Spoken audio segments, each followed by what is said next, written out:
बिस्मिल्लाहिर्रहमानिर्रहीम। अस्सलाम वालेकुम। आज मुझे इस जेल में आए हुए 2 हफ्ते हो गए थे। किसी औरत का ऐसे जेल में आ जाना जो अपने बड़े पूरे घर में सुकून से रहती है, कोई बुरा ख्वाब ही हो सकता है। और मेरी बदकिस्मती थी क्योंकि मेरे लिए ये बुरा ख्वाब मेरी हकीकत बन चुका था और अभी इसको ख़त्म नहीं कर सकती थी। मैं तो ये सोच कर ही हैरान थी कि मेरे बच्चों का क्या होगा, मेरे बच्चे घर में कैसे गुजारा करेंगे। जिसके हवाले इनको करके आई थी वो तो कभी उनका ख्याल नहीं करती थी, और वो थी इनकी दादी, यानी कि मेरी सास। मैं अपने शौहर अपनी सास के साथ घर में रहती थी। अल्लाह ने मुझे 2 बच्चे दिए थे। मेरा बड़ा बेटा 7 साल का था और छोटी बेटी 4 साल की थी।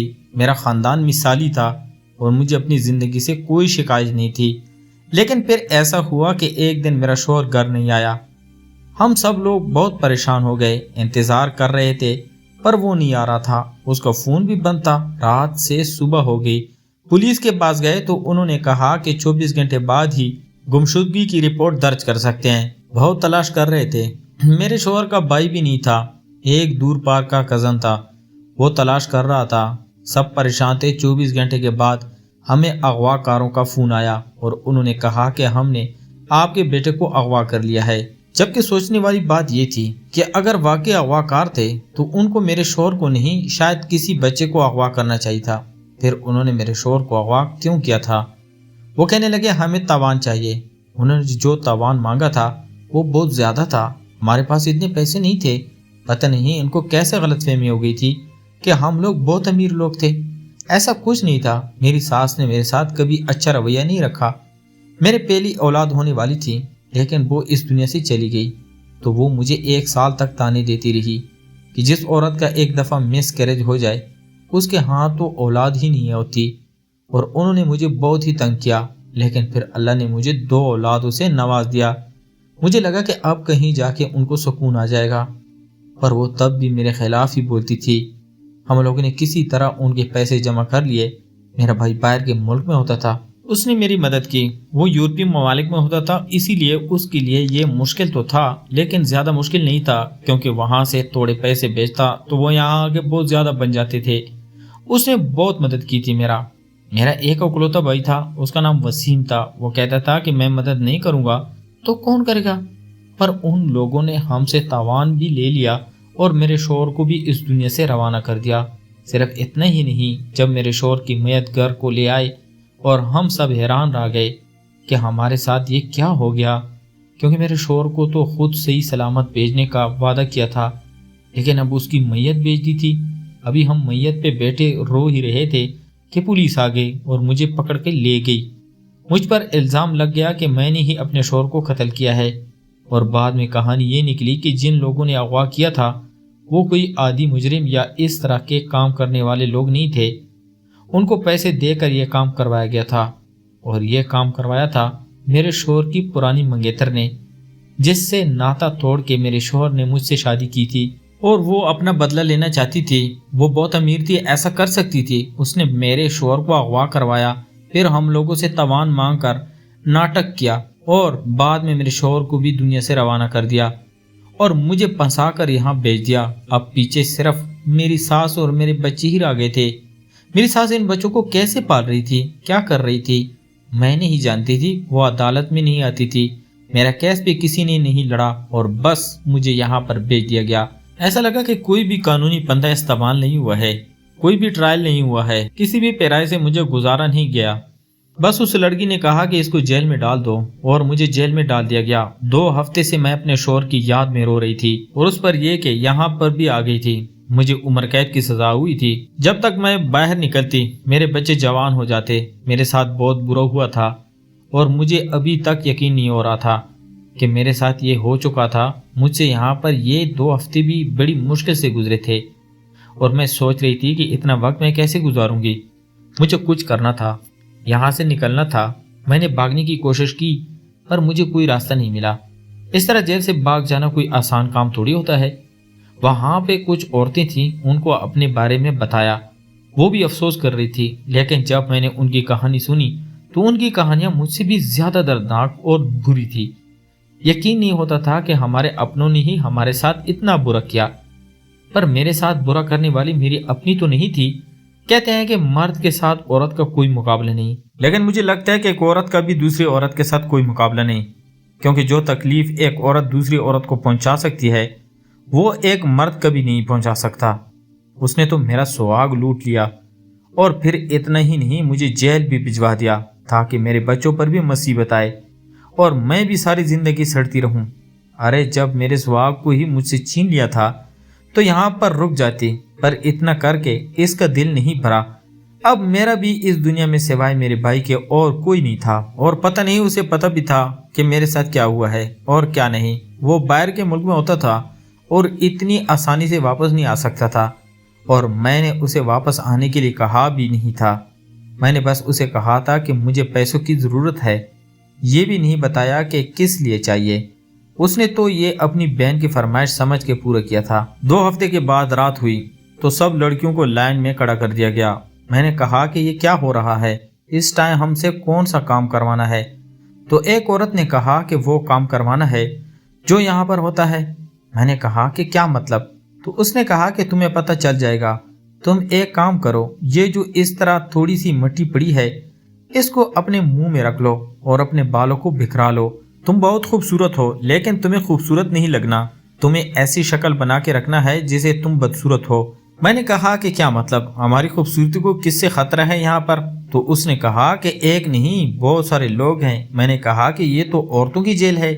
उसने कहा कि औरतों से ही खतरा है। ये सुन के मैं हैरान रह गई। यहाँ की सुपरिटेंडेंट सब औरतों को घूर घूर के देख रही थी। उस रात तो मैं बच गई, क्योंकि जैसा मुझे उस औरत ने कहा था मैंने अपने मुंह पर मिट्टी लगा ली थी और चेहरा भी अजीब सा बना लिया था। लेकिन वो एक लड़की को वहां से लेकर गई थी। मैंने उस औरत से पूछा कि ये लड़की को कहाँ लेकर गई है? तो उसने कहा कि तुम्हें क्या लगता है आधी रात को कोई जवान और खूबसूरत लड़की को यहाँ से लेकर जाता है? मैंने कहा कि उसका मतलब कि उसके साथ कुछ बुरा होगा? तो वो कहने लगी हाँ बुरा होगा। कुछ अच्छा कैसे हो सकता है? ये तो दोज़ख है। मैंने कहा फिर आप लोग शिकायत क्यों नहीं करते, किसी को बताते क्यों नहीं? तो कहने लगी कि जिसको बताना है वही तो ये सब कुछ करवा रहा है। इस जेल का सुपरिटेंडेंट, जेलर, अमला, यहाँ तक कि एक सिपाही सब मिले हुए हैं। सब लोग राशि खोर रहे हैं। सबके पास पैसे जाते हैं, रिश्वत जाती है और वो चुप हो जाते हैं। मैंने कहा कि मुझे तो लगा था कि मैं किसी बुरी जगह पर आई हूँ, यहाँ मुझे सिर्फ सजा मिलेगी, लेकिन ये क्या, यहाँ पे तो इज्जत भी खतरे में है। कुछ तो करना होगा, कोई तो हल होगा, कोई तो तरीका होगा। उस औरत ने कहा कि कोई तरीका नहीं है, वरना यहाँ इतने सारे दिमाग हैं, क्या मिल के कोई एक आइडिया नहीं निकाल सकते थे? हम कुछ भी नहीं कर सकते, ना तो इनके खाने में कोई चीज मिला सकते हैं, ना यहाँ से भाग सकते हैं, और ना ही किसी से शिकायत कर सकते हैं। मैंने कहा कि कहीं मेरी बारी भी तो नहीं आ जाएगी? तो वो कहने लगी कि ये तो उनकी मूड पर डिपेंड करता है, बाकी मैं कुछ नहीं कह सकती हूँ। जो मैं तुम्हें कहा वैसे ही करना। जब भी वो आधी रात को बुलाएं उससे पहले ही अपने चेहरे पर कोई ऐसी चीज लगा लेना जिससे तुम बहुत खाली लगो और सर झुका के खड़ी होना, अपने आप को संभाल के खड़ी होना। एक ही फॉर्मूला है जो यहाँ पर चल जाता है। मैंने कहा कि आप कह रही थी कि यहाँ औरतें ही औरतें की दुश्मन है। यहाँ पे इस लड़की को लेकर गए हैं, क्या वहाँ पे मर्द भी थे? उस औरत ने गहरी सांस ली और कहा कि ये बात तो मुझे आज तक पता नहीं चली कि वहाँ मर्द होते हैं या औरतें। ये सुन के मेरी सांस तो रुक सी गई। ये क्या हो रहा था? यहाँ पर हमारा मुआशरा किस तरफ जा रहा था? अब तो मुझे डर ही लग रहा था कि जो दूसरों के साथ हुआ है अगर मेरे साथ हो गया तो मेरा क्या बनेगा? जिस लड़की को पकड़ने के लिए गए थे वो भी मेरे साथ ही यहाँ पर आई थी, मुझसे ज्यादा जवान और खूबसूरत थी। मैं तो 2 बच्चों की माँ थी, लेकिन वो शायद कुंवारी थी। वो वहां से वापस आ गई थी और अब एक कोने में बैठी थी। जब से आई थी उसने खाना नहीं किया था, पानी नहीं पिया था, बस जमीन पर बैठी किसी नुक्ते को घूर रही थी। मुझे उसे देख के बुरा भी लग रहा था, लेकिन हमदर्दी भी हो रही थी। पर मैं हैरान थी कि और कोई भी उसके पास नहीं जा रहा था, उसकी मदद नहीं कर रहा था। सब उसको ऐसे नजरअंदाज कर रहे थे जैसे वो वहां पर बैठी ही नहीं। क्या मतलब था उसका कि उनको ये सब कुछ देखने की आदत हो गई थी, पर मुझे आदत नहीं थी। यही सोच के मैं आगे बढ़ गई। मैंने उसे करीब से देखा तो हैरान रह गई, बाकी बहुत खूबसूरत थी। मैंने कहा कि तुम ठीक तो हो? वो जवाब नहीं दे रही थी। मैं पानी का गिलास लेकर गई थी। मैंने कहा पानी पी लो। मैंने उसकी तरफ पानी का गिलास बढ़ाया तो उसने वो पानी का गिलास एक तरफ झटक दिया। मैंने कहा कि पानी तो पी लो, हलकान हो रही हो, अपने आप से कैसी दुश्मनी है? तो उसने मेरी आंखों में देखा और कहा कि तुम्हें पता है मेरे साथ क्या हुआ है? मैंने कहा कि मुझे नहीं पता और मैं सुनना भी नहीं चाहती, बस ये चाहती हूँ कि तुम पानी पी लो और खाना खा लो ताकि तुम्हारी हालत कुछ बेहतर हो जाए। उसने कहा कि फिर तुम यहाँ से चली जाओ।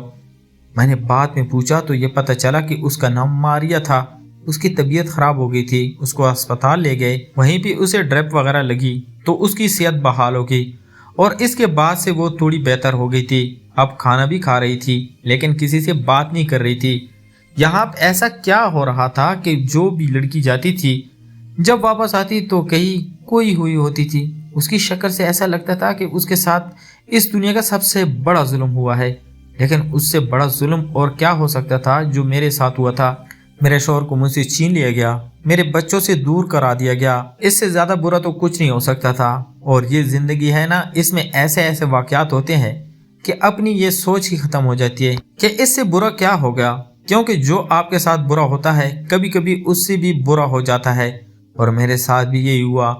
एक रात इस औरत की नजर मुझ पर पड़ गई जो लड़कियों को लेकर जाया करती थी। उसने कहा कि ये कौन है? सब ने कहा कि नई आई है, इसके 2 बच्चे हैं, बूढ़ी औरत है। कहने लगी कि बूढ़ी औरत तो नहीं, अच्छी बली तो लग रही है। मैं उसकी नजर में आ गई और वो मुझे देखने लगी, मेरा जायजा लेने लगी। कहने लगी कि उम्र क्या है तुम्हारी? मेरी शादी इधर दरअसल बहुत कम उम्र में हुई थी। मैंने कहा कि 30 साल की हूँ। मैंने झूठ बोल दिया, मैं 30 साल के कहीं से भी नहीं लग रही थी, मैं 24 साल की थी। इस बात पे वो हंसने लगी और कहने लगी कि तुम्हें क्या लगता है कि हमने अपने बाल धूप में सफेद किए हैं? हम तो लड़की को देख के पहचान सकते हैं कि ये किस उम्र की है। तुम्हारी उम्र तो मुझे 24-25 साल लग रही है। मैं ये सुन के हैरान रह गई, वो वाकई मेरी उम्र को पहचान गई थी। मैंने कहा कि 2 बच्चे हैं मेरे और एक बच्चा तो ऑपरेशन से हुआ है। उसने कहा कि तो क्या हुआ? इस तरह की औरत तो और ज्यादा मजबूत होती है। उसने मेरा हाथ पकड़ा और कहने लगी कि चलो मेरे साथ। मैंने जिस तरह की कहानियां सुनी थी और जैसे लड़कियों का हाल देखा था तो मैं बहुत डर गई थी।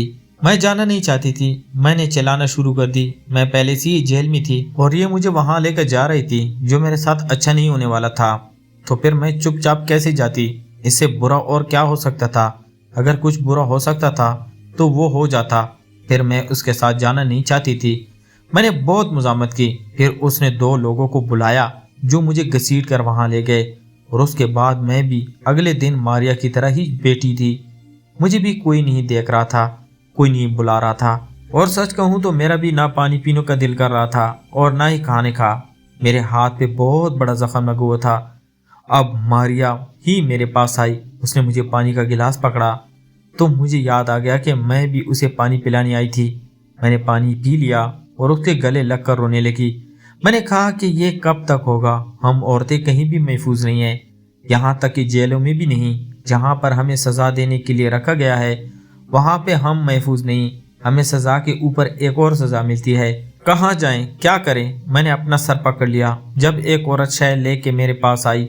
मैंने कहा कि क्या कर रही हो तुम? तो कहने लगी कि ये लो, इससे तुम्हें आराम मिलेगा। शायद को मेरे जिस्म पर लगाना चाहती थी। मैंने कहा कि मेरे जख्म पे शायद लगाने के तुम अपना फर्ज पूरा कर रही हो। अरे मेरी मदद करो, हम सब मिलके उनका कुछ तो बिगाड़ लेंगे, इतना तो कर ही लेंगे या हमारे दिल को सुकून आ जाए। हम लोग इतने ज्यादा हैं और ये लोग 20-25 लोग ही तो हैं, कुछ ना कुछ तो हो सकता है। मेरी मदद करो उससे पहले कि मेरा दिमाग भी माउफ हो जाए और मैं भी तुम सब की तरह यहाँ पे चुपचाप जुल्म सहती रहूं। सोचो कुछ इस बारे में। इन सब के चेहरों से लग रहा था कि जैसे उनकी मेरी बातें फजूल लग रही थी, कि जैसे मैं कोई पागल हूँ और मैं जो भी कह रही हूँ वो कभी भी होने वाला नहीं। एक मिसाल है कि जब हाथी को कैद कर लिया जाता है तो उसे एक मोटी सी जंजीर के साथ बांधा जाता है, इतनी बारी जंजीर कि वो उसे तोड़ नहीं सकता। और हाथी को पता होता है कि मैं यहाँ से निकल नहीं सकता और वो चुपचाप खड़ा रहता है। लेकिन फिर कुछ वक्त के बाद वो उसे मोटी जंजीर से नहीं बल्कि एक सूती रस्सी के साथ बांध देते हैं। और सूती रस्सी को तोड़ना एक हाथी के लिए क्या बड़ी बात है, वो तो आराम से तोड़ सकते हैं। लेकिन वो यही सोच के नहीं तोड़ता कि ये रस्सी नहीं जंजीर है। और फिर वो रस्सी इस हाथी के पाँव में नहीं बल्कि उसके दिमाग में होती है। वो समझता है कि ये वही जंजीर है, मैं उसे नहीं तोड़ सकता और वो कोशिश भी नहीं करता। और इसी तरह एक नाजुक सी रस्सी के साथ बंधा रहता है, जबकि वो उसे एक ही झटके में तोड़ सकता है। इन सब का भी यही हाल था। कुछ ना कुछ तो करना था, लेकिन किसके लिए? मैंने उनसे पूछा कि तुम्हारे पास कोई उम्मीद नहीं है? तो कहने लगी कि हमें हमारे अपनों ने ही मजबूर किया। हम लोगों ने गुनाह किए तो कोई ना कोई वजह तो थी। कुछ यहाँ पर मेरी तरह बेकसूर आई थी और कुछ को दूसरों ने मजबूर किया था। इन सब की कहानियां मेरी कहानियों से भी बुरी थी, लेकिन उसका मतलब ये तो नहीं था कि जीना भी छोड़ देना चाहिए था। मैंने सबके सामने आउजारी बताया कि हमें कुछ करना है, लेकिन किसी ने भी मेरी मदद करने की हामी नहीं भरी। फिर एक दिन मारिया मेरे पास आई। उसने कहा कि मैं तुम्हारे साथ हूँ। मैंने कहा कि क्या कर सकती हो तुम? तो कहने लगी कि मुझे एक चीज के बारे में पता है जो हम खाना पकाने की चीजों से ही बना सकते हैं, और इतनी ज्यादा जहरीली तो होगी कि एक दफा खाने से ये लोग एक महीने तक अस्पताल से नहीं उठ पाएंगे, और वहीं घरेलू चीजें ही मिक्स करके बनाएंगे। इसके लिए हमें शायद भी चाहिए होगा। मैंने कहा कि शायद तो मीठा होता है। उसने कहा कि नहीं, शायद को एक खास तरीके से इस्तेमाल किया जाए तो वो जहर का काम भी करता है। अगर तुम मेरी मदद करती हो तो मैं ये सब करने को तैयार हूँ। मैंने कहा कि मैं तुम्हारी मदद करूंगी। इस जेल में खाना बनाने की भी ड्यूटी लगा करती थी और हम दोनों अपनी ड्यूटी का इंतजार कर रहे थे। हमने कहा कि हमें बहुत अच्छा खाना बनाना आता है, हमारी ड्यूटी लगा दी जाए। उन्होंने कहा कि तुम दोनों ही दुबली पतली लड़कियां हो, तुम लोगों से हो जाएगा सब कुछ। तो हमने कहा कि हाँ, हम बहुत जल्दी कर लेंगे। और जैसे ही हमें किचन में छोड़ दिया गया, मैंने मारिया को कहा कि शुरू हो जाओ। मैं दिखावे करने के लिए काम में करने के लिए बैठ गई। मैं तो सब्जी काट रही हूँ और खाना बनाने लगी हूँ और मारिया अपने काम में लग गई। उसने हल्दी, काली मिर्च, हरी मिर्चें, लाल मिर्चें, गरम मसाले में से निकाली हुई दालचीनी की डंडियाँ, बदाने खताएं और बादियान की फूल और इस तरह की बहुत सारी चीजें जो हम औरतों के बावर्ची खाने में मौजूद होती हैं, उनको मिक्स करके कोई चीज बनाई। और उसके तेज जायके को ज़ायल करने के लिए उसने बीच में शहद डाला और उसको सारे खाने में मिला दिया। मैंने कहा कि तुम्हें यकीन है कि यह काम करेगा? तो उसने मुझे ऐसी बात बताई कि मैं हैरान रह गई। उसने कहा कि हाँ, यह काम करेगा, क्योंकि यही काम चला के तो मैं यहाँ पर आई हूँ। इसका मतलब यह कि उसने ये फार्मूला किसी पर अपनाया था और वो पकड़ी गई थी, और उसके बाद ये सब कुछ हुआ था। जब खाना बन गया तो सारे अमले के लिए भेज दिया गया। बाकी खाना तो वही था जो बाकी सब लोगों के लिए बनाया था, लेकिन अमले के लिए स्पेशल मछली बनाई गई थी। वो हम लोगों को इस्तेमाल करते थे, हमारे साथ बुरा करते थे और फिर मछलियाँ खाते थे। इसलिए इस मछली पर ही मारिया ने यह मसाला लगाया था। अब हमें इंतजार था कि आगे क्या होता है। वही हुआ कि जैसे ही रात हुई तो सारे अमले की तबीयत खराब हो गई और वो सब वहां से चले गए। अब हमारे पास मौका था कि हम यहाँ से भाग सकते थे, लेकिन फिर वही बात कि हाथी के दिल में जो डर था उसे कैसे ख़त्म किया जाता। कुछ औरतें हमारे साथ आ गई। उन्होंने कहा कि हम भी भागना चाहते हैं, लेकिन कुछ औरतें ये सोचकर नहीं भागी कि पकड़े जाएंगे, और हम 26 औरतें इस दिन औरतों की जेल से भाग गईं। अपने अपने ठिकाने तक पहुंच गई। वहां से निकलना और फिर भागना और अपने अपने घर तक पहुंचना बहुत मुश्किल था, लेकिन हम कामयाब हो गए। उसके बाद मैंने देखा कि मेरी वो सास जो सारी जिंदगी मेरा खून जलाती रही थी, मेरे बच्चों को पाल रही थी, उनके लिए लोगों के घरों में काम भी कर रही थी और उनको खाना पीने का भी इंतजाम कर रही थी।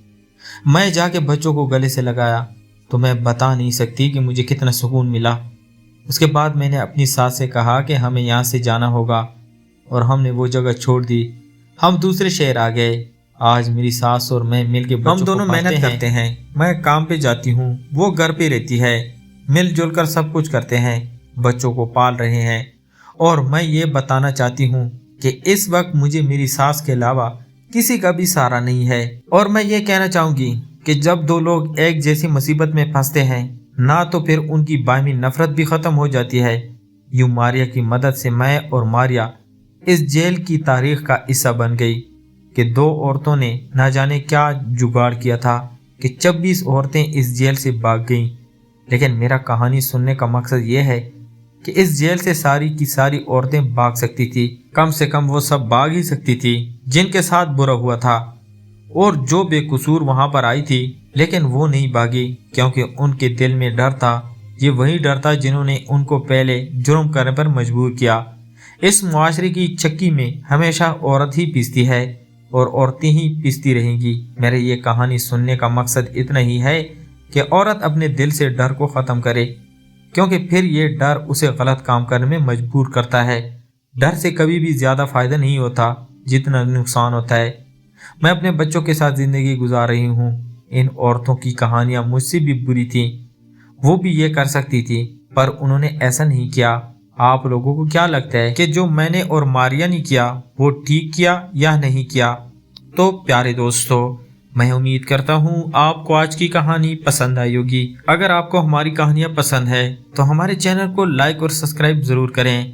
تو ملتے ہیں ایک اور انٹرسٹنگ سٹوری کے ساتھ، تب تک اپنا ڈھیر سارا خیال رکھیے گا۔ اللہ حافظ۔